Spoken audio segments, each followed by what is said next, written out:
Everyone has that favorite hoodie, one that you wouldn't even let your girlfriend borrow. Well, for Crimson Tide head coach Kalen DeBoer, that hoodie is black and red and seems to have a direct correlation with winning.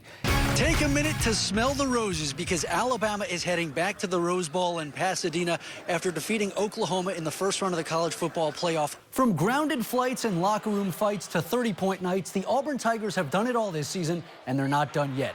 A flight home the day after the national championship game in this economy? I don't think so. Hello again from San Antonio, Texas. Yeah, Tori, today we heard from Kentucky, Arkansas, Texas A&M, and Mizzou. And Tigers head coach Eli Drinkwitz started things on a little bit of a hot note, mentioning in his opening statement that he wouldn't be taking any questions about the Epstein files, nothing about Lee Harvey Oswald, just Mizzou football. Alabama and Tennessee have the third Saturday in October, while Alabama A&M and Alabama State have the fourth. This weekend, the 84th Magic City Classic will kick off in the old gray lady behind me. Coach, if someone had told you 6 months ago that you'd be here at SEC Media Days, what would you have said? Probably would have laughed at him, being totally honest. What does Gio Lopez have in common with Tom Brady? Well, before Thursday, outside of being quarterbacks, not much. But one big decision changed all of that for the James Clemens alum. Atlanta is kind of like a second home for Alabama. In this building behind me, Mercedes-Benz Stadium, the team has played 8 games and won all of them. When Auburn University made the decision to part ways with head coach Hugh Freeze earlier this season, athletic director John Cohan said he wanted to have a new coach in place as soon as possible after the Iron Bowl.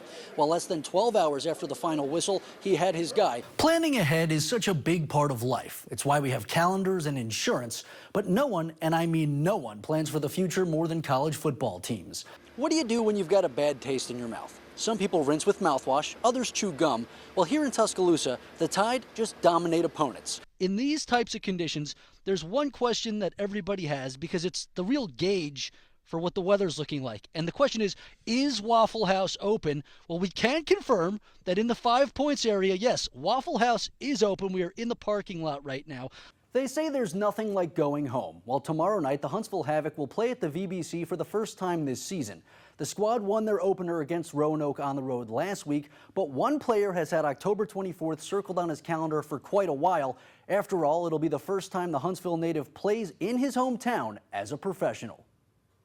It's going to be surreal. It's going to be surreal. It's already hitting home, but lacing them back up and coming out at VBC and Probst Arena is going to be something special. Josh Kessner may be one of the newest members of the Huntsville Havoc, but the former ECHL MVP is no stranger to Huntsville or Probst Arena. The winger grew up in the Rocket City, attended Channel Cats and Havoc games, and even played collegiately in the VBC for UAH. I grew up watching these guys, so being in this building in the stands, being a fan, and then being a college athlete here, and now being a pro athlete here, I think it just comes all the way around, and it's going to be pretty special to have my family and friends watching over me this last year.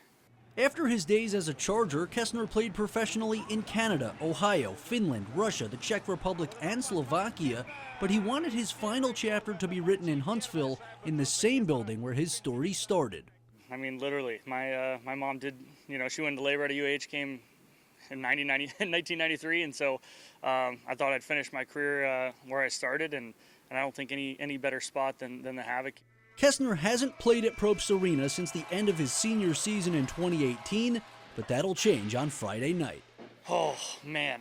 It's going to be, I think I'm going to have the jitters for sure. Knowing everyone's going to be here. I imagine I'm having family coming in from out of town as well. So you might see a lot of Kessner jerseys out here. That'll be getting a little rowdy in the stands, but I'm sure they'll fit right in here. I'm jazzed up for it. I'm rearing ready to go, and October 24th couldn't come soon enough. Now, Kessner told me he wanted to be back in the United States to be closer to family. He wanted to play for the Havoc because he wanted to win. But one of the things he missed most about Huntsville while he was playing overseas, Little Rosie's. He told me of all things. He eats there between 3 and 5 times a week. So I'm sure they're getting a lot of business now that he's back in Huntsville, and the Havoc play Pensacola tomorrow at 7.